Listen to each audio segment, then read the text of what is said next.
up, y'all? What's up, y'all? Kyle Hamilton here. I want to give a quick shout out to Lucas, Connor, and Ryan in the Week Zero podcast. Jackson rolling out, 3rd and 7 after the penalty, and it's a completion to Kuma. He's still running. Kuma breaks free against a tired defense as the Hokies deliver the dagger here in Tallahassee.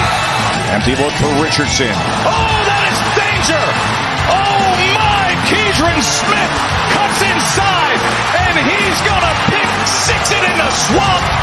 Cat scratch fever Smith. DJ is picked off, intercepted again by Benjamin Morrison. Here goes Morrison down the sideline. Can he go? Yes, he can. Touchdown, pick six, Benjamin Morrison. Nix drops back underneath. Touchdown, Ducks. Wow.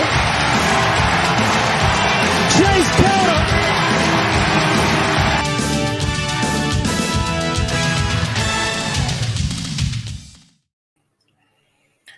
Hello, everybody, and welcome. This is kind of a weird one because we don't have Ryan or Connor this week, but I'm your host this week. Lucas, you're welcome, 49er fans. McKnight, I will tell you why in a moment, Josh. And then we also have Josh, old man Mahomes Bryant. Welcome to the Week Zero podcast. Obviously, we don't have the two guys that usually carry us. Josh and I are usually the entertainment. They're the hosts, but it is what it is. We're here now.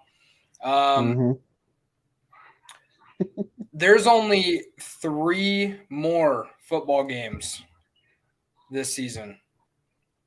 How does that make you feel, Josh? Like, honestly, 3 more football games. I'm really happy that just some people would grieve this. Some people would be like, oh, it's not. And like they're really excited for the next games, and then there's that big letdown, right? Because now you got like another 9 months until football again. Man. Hey, luckily we do have the USFL and we do have the XFL coming this spring or this summer. So we get that. We do. I get to pick my teams. That's going to be nice. Yes, I am a St. Louis Battlehawks fan. I was when they when the XFL folded 2 years ago. I just chose St. Louis. So luckily they were one of the teams that they stuck with coming into this season. So still got to rep my St. Louis Battlehawks coming in this year. Hey, starting quarterback AJ McCarron at the St. Louis Battlehawks. Oh, okay. Hey, that guy's a winner. He is a winner. And heck yeah, man. Hopefully we can get it done. But getting back to your question, just real quick, I like to look back and think like, man, these two, college football and the NFL have been some really good seasons this year. Really good. Just some of the games that we were able to watch this year, some of the bowl games, insane. I've loved it so far. I'm looking for a strong finish. Other than that, there's going to be that down period where we don't say that word, but see, and the thing about it too is during the football season, weeks go by quick. Work weeks especially go by real quick because then you hit the weekend and you're like, yes, football. I get football, and you get to look forward to that weekend. Once we don't got it, work weeks go by a lot slower. So it is kind of rough. I will say to point out a part of that excitement, college football seasons, they're usually pretty exciting, especially for actual college football fans and then football fans in general. College football seasons are usually very exciting. Something that we don't get super often, something that I think we got a lot of this year, is an exciting NFL season. And a lot of years we kind of know who's gonna kind of run the pack, and obviously we're getting a repeat of the Chiefs and Bengals. but they had such a different way of getting to this point. And then obviously the Niners are back in the NFC title, but such a different way of getting to this point. The Eagles are, a powerhouse now. So I just think it's really cool that the NFL actually had a great season. And, this is even coming from two people that didn't get to watch our team in the playoffs. So yeah, I and just it's exciting. Oh yeah, absolutely. And just touching on that, do you think that this season is a sign of more seasons to come? Are we seeing kind of a changing of the guard a little bit with all this new talent coming in and all these they're still great players, but you can tell that they're kind of at the end of their careers. Just this changing of the guard and how the game's changing with it. I think it's really, really something, and it's really entertaining, even if we don't like all of the penalties. Yeah, the penalties are tough, but it's right now we're seeing a transition that we saw in the early 2000s. Where we were seeing these brand new quarterbacks come in. You got Peyton, you got Tom, you got Eli, you got Ben Roethlisberger. You got these guys that are like coming up, and now they're taking over for the Bledsoes, and you got Rodgers taking over for the Favres. You got them taking over for these guys, and now we're seeing that a lot more now. Hurts taking over the Eagles. You got Pat Mahomes, who's still a young gun. I think the oldest quarterback in the playoffs this year, other than Tom Brady, was like 29, and it was Dak. Mm-hmm. So, like, that's pretty incredible because, I feel like back in the day, it was all these, 30-year-olds, 35-plus-year-olds that are as quarterbacks and that's in the playoffs, and they were the ones winning the games, and now it's all these young guns. Mm-hmm. And that kind of plays into my name, actually, because in these playoffs, Mahomes is the old man. Yep. He really is. He's been there longer, and you could say he's been there more, but that didn't matter last year. Yeah, I think he was the oldest. I think he was the oldest AFC quarterback at 27 years old. He was the oldest AFC quarterback in the playoffs. And that's insane to think about. That is, and not only that, but what he has done, and he's not even 30. Like what he has done, he is like to a lot of people already like, oh, put that man in the Hall. Like they already have his bust made at Canton. They have it made ready for him, and this guy's still in a 10-year contract. Yeah, and well, if he continues to play the way he's playing at such a high level, and if he has the longevity, he's gonna be one of the greatest of all time. Oh, for sure. I agree. I agree. He gets hurt a lot. I will say he gets hurt a lot. But I definitely agree. That'll take us into our first topic here. Tua Tagovailoa still in concussion protocol. They just said it today. It's been over a month since he originally was in concussion protocol, and he's still in it. Does this guy need to retire? Is it time? Does he need to get a coaching job? What does he need to do? Well, in having this long of a protocol, it could be. I think it's a combination of a couple things, right? So they're definitely being more cautious with the hits he's taken, because when you said initially, that's not the first time this season that he's been in concussion protocol. Mm-hmm. So this is his second concussion in the season. Multiple concussions close together can really damage your brain and its functioning. I don't need to tell anybody else that. I'm pretty sure everybody knows. You just don't. And you. Have you ever had a concussion? Yeah, I have. I mean, many. Brett Favre spoke about it recently where he said he probably had millions because a concussion to some people is like, oh, you got knocked out or you're stumbling. No, that's It's just a a bruise. severe Yeah. concussion.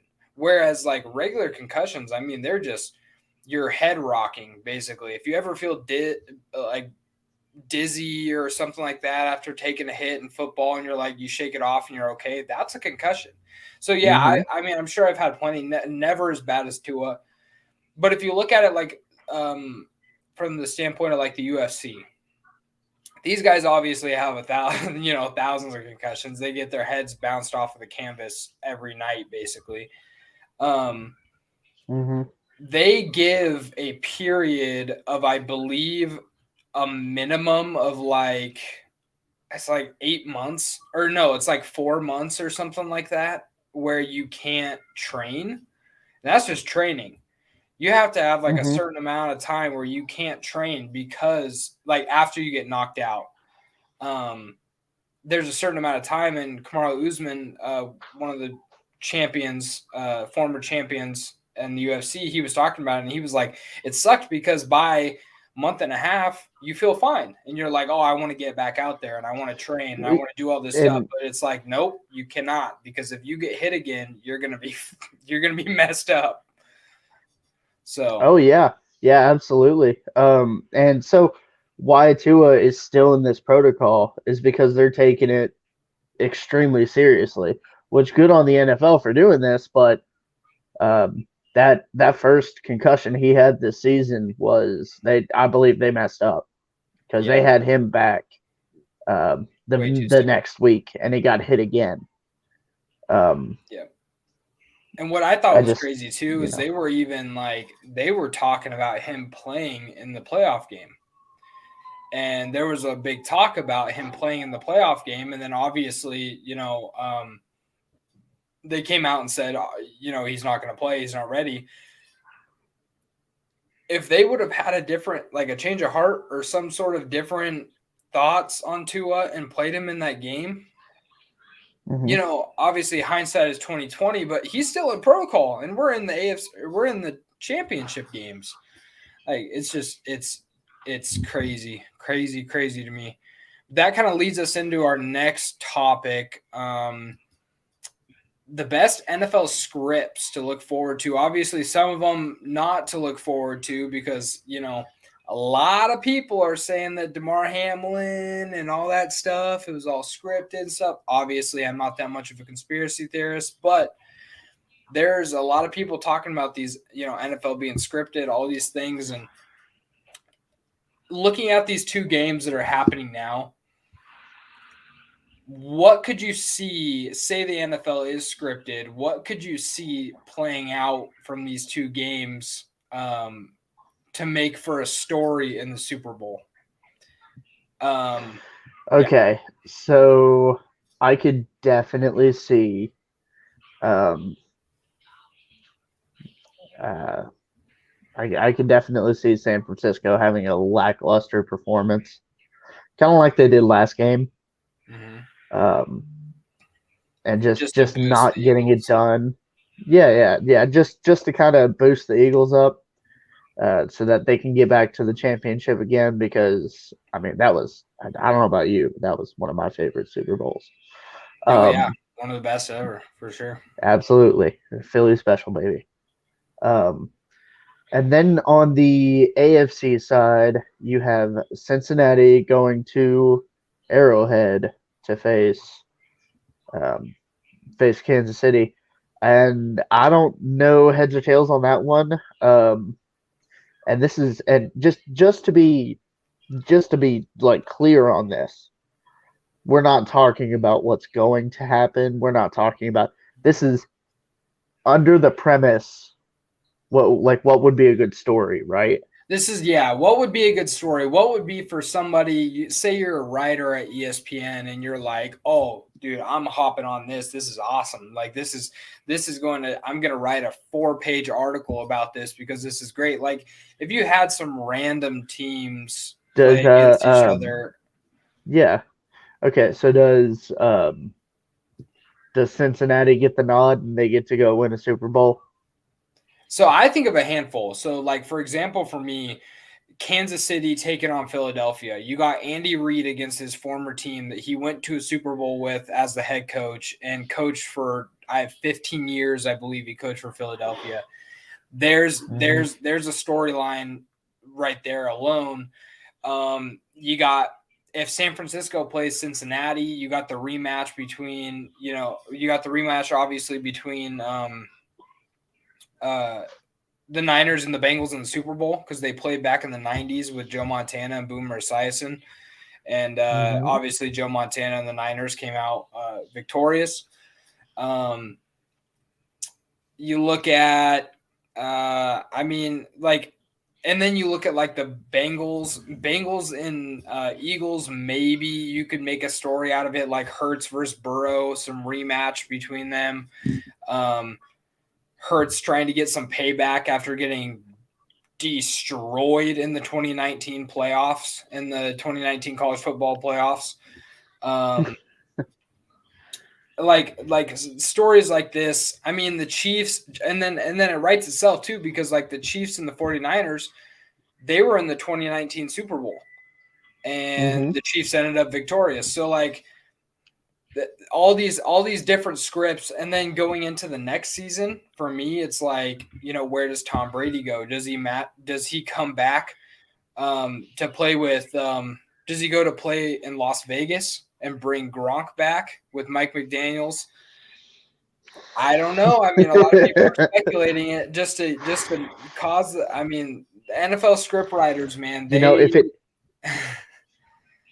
If it happened to any fan base, of course it would be the Raiders. It would be the Raiders. Of course, it would be they'd be so hyped, and then it'd just be such a letdown. And see, it's funny. It's funny that you say that too, because like I've been thinking about it a lot with the Tom Brady stuff. Obviously, Tennessee is in the market for a quarterback. A lot of people are like, no, we don't want Brady. We don't want Brady. It's like, dude, people were saying that 4 years ago or 3 years ago, and he went and won a Super Bowl his first year. I'm afraid that they might mean it this time, Lucas. Yeah, but I can't until I see it, because he still went to the playoffs. Yeah, they were 8-9. Yeah, they had a losing record, but they won their division. They won their division, and they went to the playoffs. One of the worst offensive coordinators, I think, last season. They won the worst, one of the worst divisions in the NFL. Yes, for sure. I'll give you that, but I mean, playoff getting to the playoff games, I think they were probably. I don't even know if they were the best team in that division. Honestly, I think the Saints were probably the best overall team in the division. Yeah, they were just to get them there. But when are they gonna fix that? I don't know. It's almost 2 seasons now. For the Saints? Yeah, has it been longer? Since they've had Drew Brees? Or what? Well, quarterbacks? No, because I'm trying to think. Their quarterback situation got real bad. What, 2019? When did Brees retire? Yeah, Brees retired in I think his last season was 2018. Yeah, and then they had yes. No? So his last season was 2018, because that was the year that the Patriots beat the Rams in the Super Bowl. Yes. So, and that was the year that the Rams beat the Saints on that terrible non-pass interference call. And so, yeah, that was Drew Brees last year. So it's been 19, 20, 21, 22. So 4 seasons since they have had a good quarterback. And they keep trying Jameis Winston. That's just never going to work. They keep trying. Is that maybe he's going to be better this season? Oh, and he's hurt again. Nope. And he's hurt. And towards ACL. And towards the rotator cuff.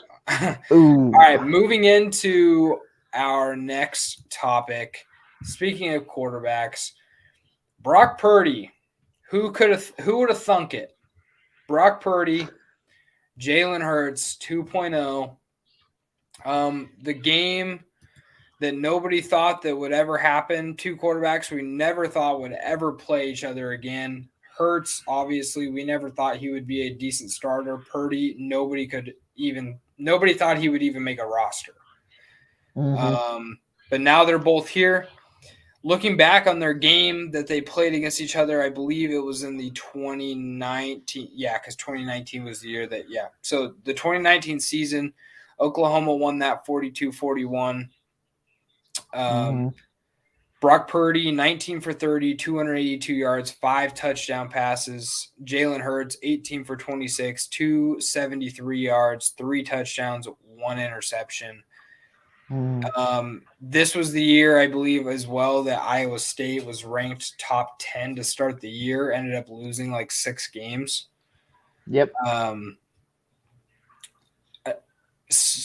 I mean, I don't think it's going to live up to that kind of game. It really wasn't. If you look at the box score, it really wasn't that good of a game. It was just Iowa State scored 20 points to Oklahoma 0 in the 4th. So, I mean, I don't know if it lives up to that kind of hype. Because, I mean, frankly, I'm just waiting for Brock Purdy to have a famous Brock Purdy game. Like, I'm just waiting for it because one of these, like, maybe it doesn't happen this year, and maybe he wins the Super Bowl. Is it like me and Bo Nix? Yeah, is that? I'm just waiting for it. It doesn't help. It doesn't help that my boss is a 49er fan, and I get to hear about it every week. Oh no. I will give him credit though. He did say even when Jimmy Garoppolo was healthy and Trey Lance was healthy, he said Brock Purdy was a good quarterback and he needs to stay on the roster. And I was like, Brock Purdy? What the hell are you talking about, Brock Purdy? And he was like, you need to stay on the roster. He looked good in preseason. I'm like, dude, his preseason doesn't matter. And I'm eating my words. Apparently it does a little bit. Apparently it matters. I'm eating my words right now. Brock Purdy is absolutely killing it. But we can move on to these picks. So offensive rookie of the year. The 3 candidates this year are Kenneth Walker III, Brock Purdy, of course, and then Garrett Wilson from the New York Jets. What do you think? Who do you think takes it, and what do you think about these guys? Well, I really want to say Purdy. I mean, he's gotten his team to the NFC Championship game. He might even take them further, which has been done by a rookie quarterback before. But this guy didn't start the year. He was, like you had just said, they just kept him on the roster. And look how well he's worked out. He may not be putting up crazy numbers or anything like that, but he's winning games. Who was the last rookie quarterback to get this far? The last rookie quarterback to get this far. I know Roethlisberger won a Super Bowl. Yes, and that was something I compared to a lot because I was like, yeah, Brock Purdy did this, but Ben Roethlisberger won 13.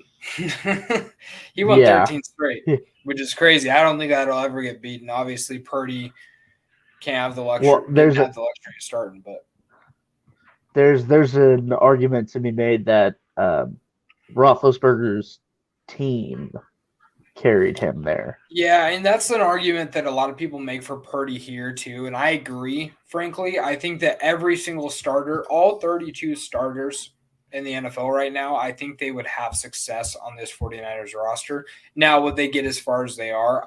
Maybe. I think there's probably a handful, maybe 10, 15 quarterbacks that could probably get to and win a Super Bowl or get to this point in the conference title game with Brock Purdy.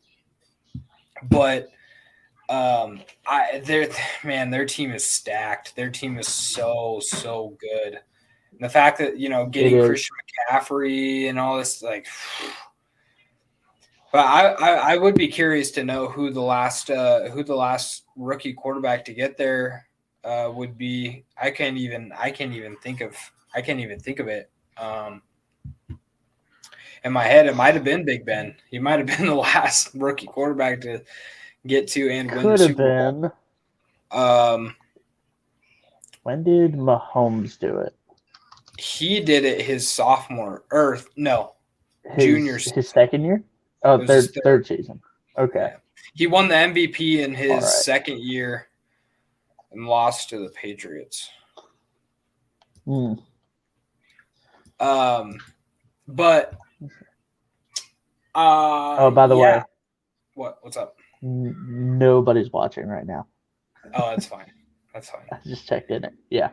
Just get it for the video. It's all right. Yeah, we're here.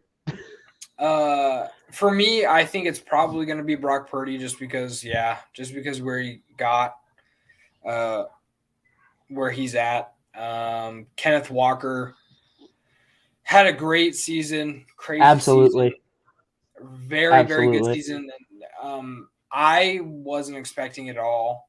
Of course, Breece Hall got hurt, and I think Breece Hall would probably be in this conversation too if he didn't get injured. Mm-hmm. I think it's definitely between Walker and Purdy. Garrett Wilson had a great year too, but I just think Walker and Purdy separated themselves from the rest. Definitely. Moving on to Defensive Rookie of the Year, Aiden Hutchinson on there, Sauce Gardner, and Tarek Woolen. Tarek Woolen, I believe, was a fifth or sixth round pick. Another late rounder that's up for this list, and he was tied with I think 2 or 3 other guys for the most interceptions this season. I think he stands at 6 foot. I think he's 6'5", and he runs a 4.2 40, and he's a corner. It's absolutely ridiculous. But who do you think out of these guys is the most deserving? Well, I'd have to go with Sauce Gardner. I mean, dude, he's got 75 combined tackles, 51 solo. Started all 17 games this year. 20 passes defended with 2 interceptions. Yeah, he's had a fantastic rookie season. That was a stat that I was very surprised about because you look at Tarek Woolen, and he had I think he had 6 or 7 interceptions this year, and he had 3 forced fumbles. He had all these turnovers. But when you look at Sauce Gardner's Sauce Gardner's passes defended, he probably could have caught. Probably he at least could have caught 6 of those. I'm sure he probably could have caught 6 of those. He didn't. He didn't. But then you look at if he goes for the interception on some of those, they could have been big catches. He's not going to defend it. Yeah, absolutely. I mean, let's give credit to Woolen though. Dude's a ball hawk. Oh, he's incredible. Yeah, dude's turnover machine. He's a faster Richard Sherman, in my opinion. He's tall, he's big like Sherman. He absolute ball hawk. But he's fast. Yeah. He's insane. And then you're looking at Aiden Hutchinson too. 4 interceptions as a defensive end. Mm-hmm. He had as 4 a DN, that's right.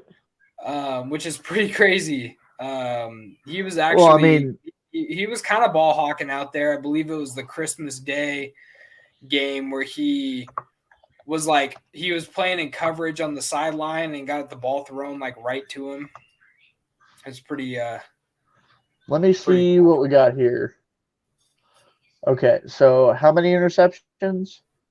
I think he had 4. 4. Okay. As a defensive end. Yeah. Okay. So I'm going to compare him to a linebacker who's fantastic, and he kind of plays that end spot sometimes. TJ Watt, 2 interceptions. Now he was hurt half the season, but I can see a lot of that TJ Watt I think he does play a lot of that kind of same position where he's an edge. He's your edge threat / he can play a little bit up back there into coverage. I see a lot of that, and then you look at looking at the Lions, man. They got a lot of upside if they can just put some things together. Hutchinson's great for me. I think I'm probably going to go with Tarek Woolen. That's a little bit biased on my point on my side, just because of the Pacific Northwest. But that would be my pick for that. Super Bowl team predictions and the winner of the Super Bowl. Who you got?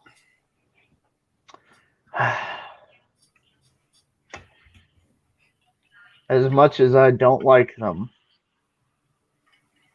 and as much as I know they'll find a way to lose it, I want the Bengals to go win this Super Bowl.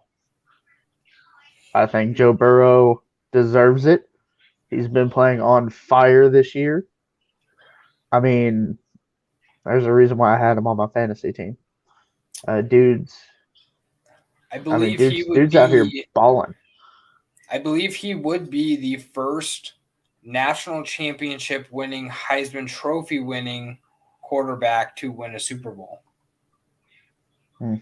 I can't think of any other quarterback that has ever done that. So that would be pretty incredible. But who do you have him playing? I've got him playing Brock Purdy and the Niners.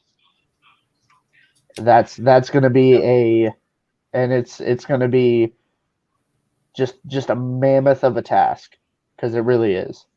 Because those Niners are stacked. But yeah, and that's kind of what I want. I want it to be a good game. I want it to be like back and forth. Do you remember? It's one of the best NFL games I ever watched. The Los Angeles Rams and Chiefs. Yeah. 54-51. Yeah. That's what I want the Super Bowl to be like. Yeah, so I was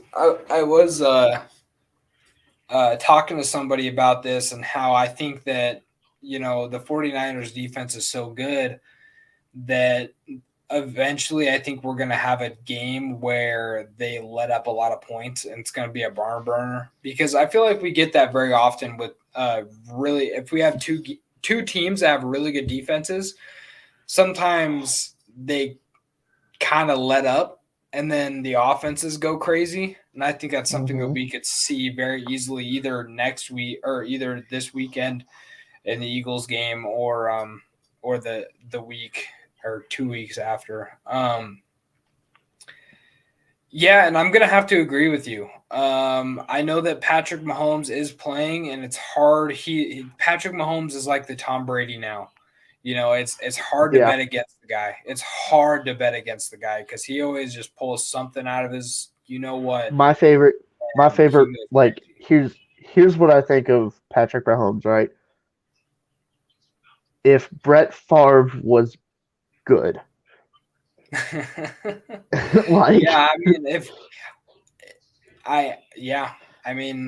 makes crazy passes. I mean, for the longest time, he's got the weapons around him. He can do it. He can lay out. He can extend plays. He can still do it. Yeah. He's extremely good, and it's hard to bet against the guy. It's hard to bet against the Chiefs, but I just think the Cincinnati Bengals are kind of a team of destiny.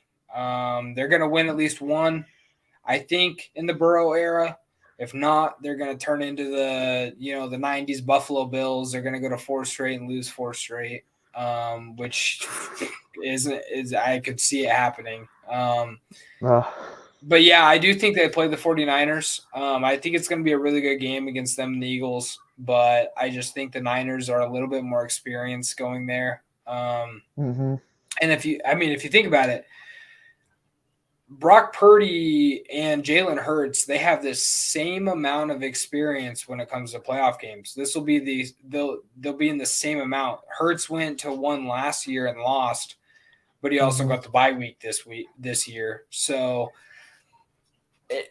there's really no advantage when it comes to experience at the quarterback position. I think it's just going to come from the defensive line. You got the Bosa, Armstead, and that's part of my name saying you're welcome 49ers is I actually met Eric Armstead in the offseason and at the spring game and, got a picture with him and whatever.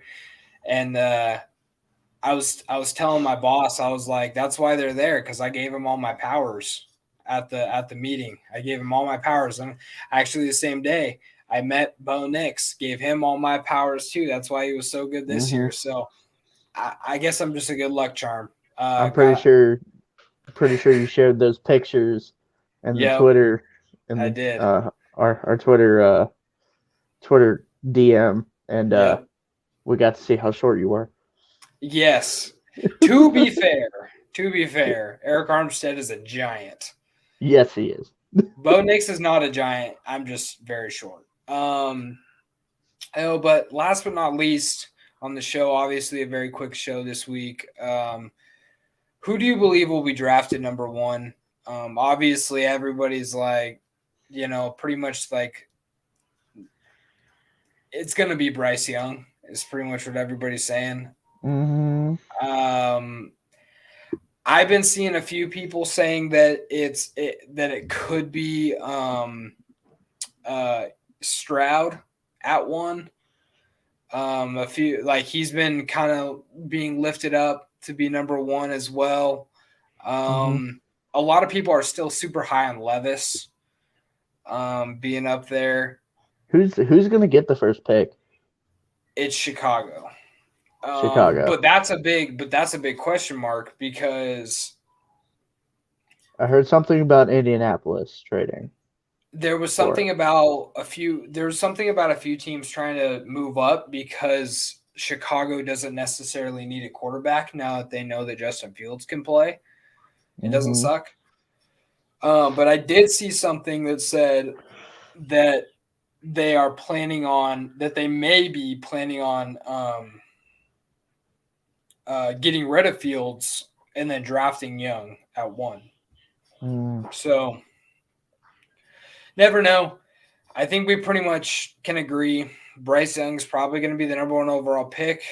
Is he going to be good? I have no idea. I think he's too small, in my opinion, but it's impossible to say that anymore because Brock Purdy is tiny and look what he's doing. So, you never know. As long as he's not going to the Texans, I'm happy because I'm done with dealing with the Texans. I hope they suck for a long time. Absolutely done with those guys. I don't need any more, freaking I don't need any more Deshaun Watsons coming into my division and dominating it. Or I don't need any Andrew Lucks either, which is why I'm kind of scared because some people are saying that Will Levis is going to get drafted by the Colts. Yeah,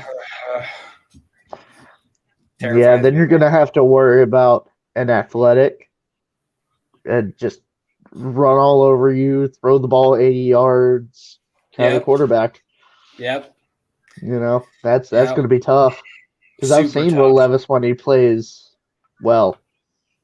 Yeah, and that's why I want him. I want him in Tennessee, but I just don't think we're going to be able to get him. And I think we're probably going to try to get somebody else in the offseason, but I want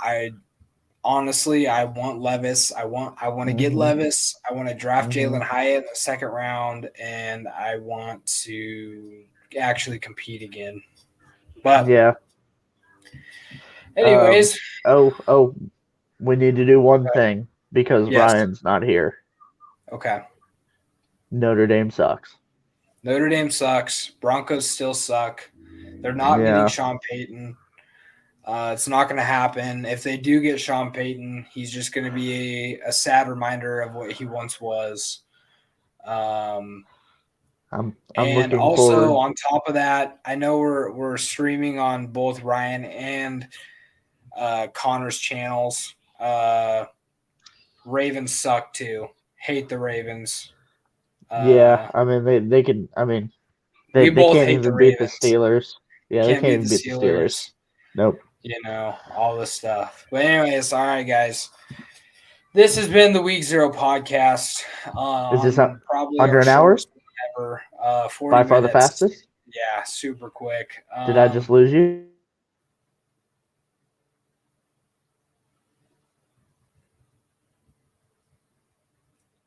What just happened? Did I lose him? Is he gone or am I gone? I don't know what's going on. I can't tell. I think he's gone. Oh no. All right, guys. I gotta figure this out. Oh, I hear you now.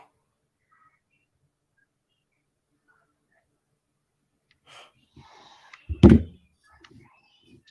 you hear me? Hello? I'm back? Am I You're back now? You're back. Jesus Christ. All right. You're back just in time for the outro. Oh, All excellent. right. Excellent. Hold on. Sweet. What was the last thing you heard me say? I don't know. I don't Crap. even remember. Yeah, I forgot myself. Something about the Ravens. But Oh. this has been the Week 0 podcast. I'm your host this week, Lucas McKnight. My co-host to my right, no, left for you guys, right? Left, right, no, right. It's, I don't know, whatever. Josh Bryant. And we will see you guys next week, most likely. Peace out, everybody.